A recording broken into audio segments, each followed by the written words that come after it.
Vázquez y yo les voy a hablar sobre el ciberbullying. ¿Qué es el ciberbullying? El ciberbullying es el uso de los medios telemáticos, internet, teléfono móvil y videojuegos online principalmente, para ejercer el acoso psicológico entre iguales. No se trata aquí del acoso o abuso de índole estrictamente sexual, ni los casos en los que personas adultas intervienen. Esto se da más entre los jóvenes por medios de Facebook, Instagram, Twitter, MySpace y demás. El ciberbullying o el ciberacoso, derivado del término en inglés ciberbullying, también acoso virtual o acoso cibernético, es el uso de información electrónica y medios de comunicación digitales para acosar a un individuo o grupo de individuos mediante ataques personales, divulgaciones de información confidencial o falsas, entre otros medios. Pueden constituir un delito penal. El ciberacoso implica un daño recurrente y respectivo infligido a través de los medios electrónicos. Esto personalmente no te hace un daño físicamente, pero sí moral. Muchos somos parte del ciberbullying, ya sea que lo hacemos o no lo hacen. Todo el ciberbullying ya ha sido muy sonado por esto de los medios electrónicos en los que ahora ya estamos relacionados. Repito, el Facebook, Twitter, Instagram. Mi nombre es Juan Alberto Chava Martínez y me tocó hablar de la Ley de Acceso a la Información Pública. Bueno, ¿qué es la Ley de Acceso a la Información Pública?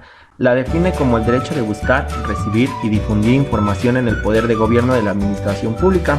En las Naciones Unidas, hicieron una definición que la propia ONU nos dice que es la propia libertad de información es un derecho fundamental y la cuadrangular de todas las libertades las que están consagradas en las Naciones Unidas. ¿Qué quiere decir? Esto es más que un derecho fundamental de que todos los seres humanos, hablando en este tema México, tenemos derecho a saber acerca de todos los intereses que nos competen a nosotros como ciudadanos. También es lo que nos marcan nuestra propia Constitución y también me tocó hablar el alcance de la protección. Para saber el alcance de la protección de la Ley de la Información Pública está estipulada en el artículo número 8 de la Ley de Transparencia y de Acceso a la Información Pública del Distrito Federal. Y esto nos dice, el artículo 8 nos cita: para ejercer el derecho de acceso a la información pública no es necesario acreditar derechos subjetivos, intereses legítimos o razones que motiven el requerimiento, salvo en los casos del derecho a la protección de datos personales, donde deberá estarse a lo establecido en la Ley de Protección de Datos Personales para el Distrito Federal. ¿Qué nos quiere dar a entender esto? Bueno, esto nos quiere dar a entender que nosotros como ciudadanos podemos pedir a cualquier información acerca de, ¿cómo se podría decir? Una elección acerca de todo, supongamos en las elecciones presidenciales que se hacen cada sexenio, podemos ver, sabemos que se ponen los candidatos, queremos saber acerca de cuáles son sus propuestas, qué es lo que van a hacer al ciudadano, y también no nada más en eso, ¿no? Sino también por ejemplo, en los delegados, los presidentes municipales, todo lo que compete al ciudadano y todo lo que nos hace ser como un ciudadano, ¿no? Saber qué es lo que podemos hacer. También cómo podemos denunciar y violar acerca de se puede decir una violación informática. Esto lo puedes denunciar en el INAI, que es el Instituto Nacional de Transparencia, Acceso a la Información y Protección de los Datos Personales. Ahí todos ellos controlan acerca de todos nuestros datos personales. Esto nos quiere decir que, ¿cómo se llama? ¿Qué es un procedimiento? ¿Cómo vamos a hacerlo violar? Pues eso es acerca de un procedimiento. El primer paso es hacer un escrito, se podría decir, que ya debe contener tu nombre y domicilio o cualquier otro medio para recibir una notificación. Se puede decir un correo, puede ser por medio de una carta, que ahorita ya se más acerca de los correos, ¿no? Ya siglo XXI. Otro punto también, otro paso sería relatar bien los hechos que vayan a presentar en tu denuncia, ¿no? Que para probar que se te haya violado una violación informática, que no te hayan querido dar una información pública, ¿no? Que tú necesitas en ese momento. Otro punto también que debe contener ese escrito, se puede decir el nombre y domicilio a quien denuncias, y para saber su ubicación y que le lleguen exactamente ahí las notificaciones. Esto puede presentarse la denuncia mediante solicitudes. Vaya, no hay un formato, hay que ir al INAI, o al IFAI en debido caso, que ahí es donde te van a presentar una solicitud y tú la vas a tener que llenar.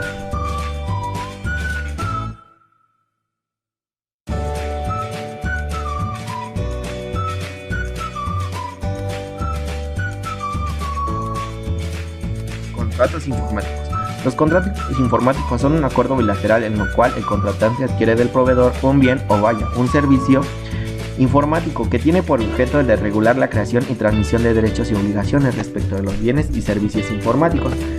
También están las características de los contratos. Las características de los contratos es el proveedor. El proveedor va a ser el encargado de vender su producto, en este caso su servicio de un software, un equipo de mantenimiento de computadoras, algo informático, no sé, documentos, no sé, algo que se requiera en la computadora, ¿no? También obligaciones de los contratos. Las principales obligaciones es el informar al proveedor cuál es el objeto que se busca, así como la envergadura del sistema que desea contratar, del equipo que posee en ese momento, y pagar el precio determinado o determinable al proveedor por la prestación del servicio del mantenimiento. Esto se va a estipular en los contratos, en las cláusulas, cuáles van a ser las obligaciones, cuáles van a ser los derechos que tanto el proveedor como el acreedor, ahora sí, el que preste el servicio al que lo va a dar, ¿no?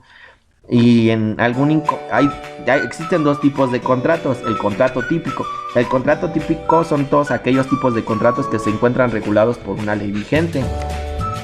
Esto lo podemos ver en el Código de Comercio. En el Código de Comercio es donde más viene el Código Civil, que ahí vienen los tipos de contrato, pero aquí es un poco más informático. Otro tipo de contrato es un contrato atípico. Nos dice que se encuentra regulado por la ley, pero ha nacido por una determinada necesidad humana o como una consecuencia de algún invento o avance tecnológico. Esto quiere decir, por si tú hayas inventado algo, ¿no? Tú hayas inventado algo, pues tú lo vas a vender, va a ser tuyo. En el incumplimiento de un contrato.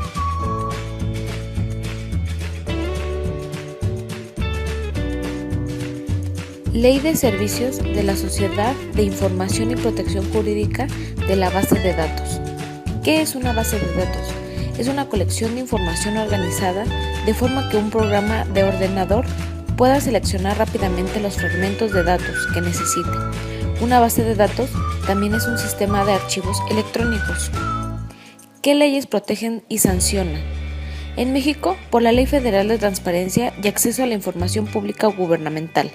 La Ley de Protección de Datos se promulgó para proteger la información sobre las personas físicas, no las jurídicas, es decir, para garantizar la privacidad de información y salvaguardar la intimidad de las personas. Un dato personal, de acuerdo al artículo 3, fracción quinta de la ley, es toda persona aquella información que permite identificar a una persona. Las sanciones son: infracción, omitir el aviso de la privacidad alguna o todos los elementos que se refiere al artículo 16 de la ley. Las infracciones que contempla la ley por el incumplimiento de las obligaciones relacionadas con el aviso de privacidad. La multa es de 100 a 160,000 días de salario mínimo vigente en el DF. Infracción, transferir datos a terceros sin comunicar a estos el aviso de privacidad que contiene las limitaciones que el titular sujeto divulgó a sí mismo. Multa, de 2 de 200 a 320.000 días de salario mínimo vigente. En consecuencia, el principal beneficio de adecuarse a esta nueva disposición es que el momento del titular de datos requiera una empresa el ejercicio alguno de sus derechos de acceso, rectificación, corrección y opción, o se requiera transferir o recibir bases de datos a nivel nacional o internacional de empresa. Sabrá cómo responder a este requerimiento en forma eficiente, práctica y conforme a la ley, con lo cual evitará las sanciones que pueden llegar a 571.200 pesos y que puedan duplicarse a 142.400 pesos en caso de datos sensibles, independientemente de las sanciones en caso que reincidan.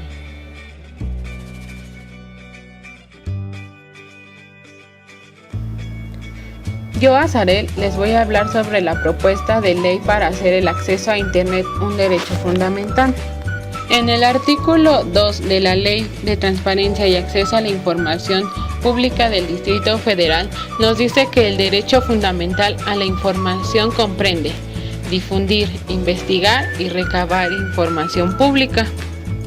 Sin embargo, mucha gente considera que no es importante hacer un derecho fundamental el acceso al Internet, ya que hay una prioridad en otros derechos, como puede ser derecho a la salud, derecho al agua, derecho a la vivienda, etc.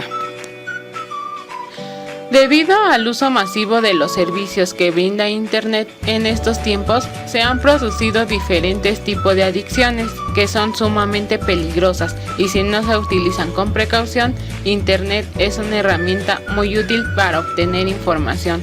Nos facilita mucho las cosas a la hora de conseguir información. De esta manera, todos los ordenadores están conectados unos a los otros, facilitando la comunicación entre todas las personas que poseen un ordenador con Internet. Esta facilidad para poder contactar con las personas nos hace posible enviar correos electrónicos a través de programas de mensajería, hacer llamadas telefónicas con programas específicos para ello, contactar con nuestras cuentas bancarias, escribirnos con otra gente en otro momento real. La ventaja que nos brinda el Internet hace la comunicación más sencilla. Es posible conocer e interactuar con muchas personas de todas partes del mundo. La búsqueda de información se vuelve mucho más sencilla sin tener que ir forzosamente a las bibliotecas tradicionales. Es posible encontrar muchos puntos de vista diferentes sobre alguna noticia, y es posible compartir muchas cosas personales o conocimientos que a otros les puede servir. Las desventajas que nos brinda el Internet genera mucha adicción o vicio, descuidándote de muchas cosas personales o laborales. Genera que los estudiantes se esfuercen menos en sus tareas debido a la copia y pega de textos. La principal fuente de piratería es el Internet. En las redes sociales también hay ventajas que se pueden hacer nuevos amigos, interactuar con los amigos actuales o reencontrarse con viejos amigos, ya sea que se encuentren en otro país, estado, o simplemente en su mismo donde se encuentran, pues no se han visto durante años. Se pueden ver las fotos de amigos, dejar comentarios y chatear, como está ahora el Facebook. Sus aplicaciones son entretenidas y se pueden pasar el tiempo libre si es que se tiene. Se comparten experiencias con personas que estén a miles de kilómetros y se pueden disfrutar viendo fotos de otros perfiles. Pero pues también existen desventajas de las redes sociales, que se expone la intimidad. Uno, es adictivo. No existe el tono de voz, por lo cual no se está completamente seguro de quién está hablando. Puede ser el medio con el cual conseguir enemigos mediante el anonimato, y pues se roban fotos aún protegiéndolas, y pues pueden hacer muchos usos que no son adecuados con las fotos. Bueno, ahora hablaremos de Frank William LaRue. Él nació en 1952. Es un abogado especialista en derecho laboral y de los derechos humanos en Guatemala, que se desempeñó como relator especial de la Organización de las Naciones Unidas, que es la ONU. sobre la promoción y protección del derecho a la libertad de opinión y de expresión. Para él, Internet es el principal instrumento de comunicación y de acceso a la información y a la libertad de expresión.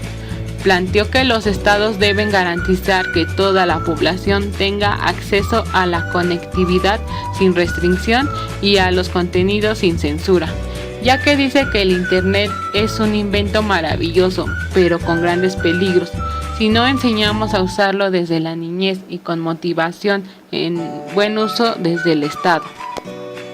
Uno de los argumentos que planteó fue que el derecho a la privacidad es distinto al derecho a la libertad de expresión, pero a su vez se relacionan porque la privacidad permite seguridad para no intimidar a la libertad de expresión. Por eso es necesario proteger la privacidad. La ley Adobe, también llamada Ley Creación e Internet o de manera más formal, Ley Promotora de la Difusión y la Protección de la Creación en Internet. Es una ley francesa que pretende regular y controlar Internet para perseguir las infracciones de copyright. La ley entró en vigor el 1 de julio del 2010 y fue abolida el 9 de julio del 2013. El uso del Internet se está convirtiendo en una herramienta imprescindible para la libertad de expresión, ya que se está convirtiendo en una necesidad. Ahora hablaremos sobre Luz y Fuerza del Centro. Este fue un organismo público descentralizado, con personalidad jurídica y patrimonio propio, que transmitió, distribuyó y comercializó energía eléctrica en la zona central de México. El 11 de octubre del 2009, por decreto presidencial, se dispuso su extinción, con lo que se inició su proceso de liquidación administrativa. En tanto, la operación eléctrica comenzó a operar la Comisión Federal de Electricidad. Las redes de fibra óptica se emplean en telecomunicación y redes de comunicaciones o redes de computadoras. En las redes de comunicaciones por fibra óptica se emplean sistemas de emisión láser. Las ondas de luz tienen una frecuencia alta y la capacidad de una señal para transportar información aumenta con la frecuencia. La red de fibra óptica de la Comisión Federal de Electricidad es una de las más extensas del país y desde la desaparición de Luz y Fuerza del Centro se sumó a ese activo la infraestructura similar con la que contaba la compañía. Existen 4 tipos de redes. Una es la PAN, que es la red de área personal. Ese puede ser tu computadora, tu impresora, tu celular. La otra es las LAN. Están formadas por un conjunto de computadoras que pueden compartir datos, aplicaciones y recursos. Por ejemplo, de varias computadoras hacia una impresora. Otro tipo de red es la MAN. Esa es la red de área metropolitana, que esa puede ser de una empresa a otra. Y por último es la red WAN, que es la red de área mundial. Son similares a las LAN, pero conectan entre sí computadoras separadas por distintas y mayores lugares, que esas son a nivel mundial.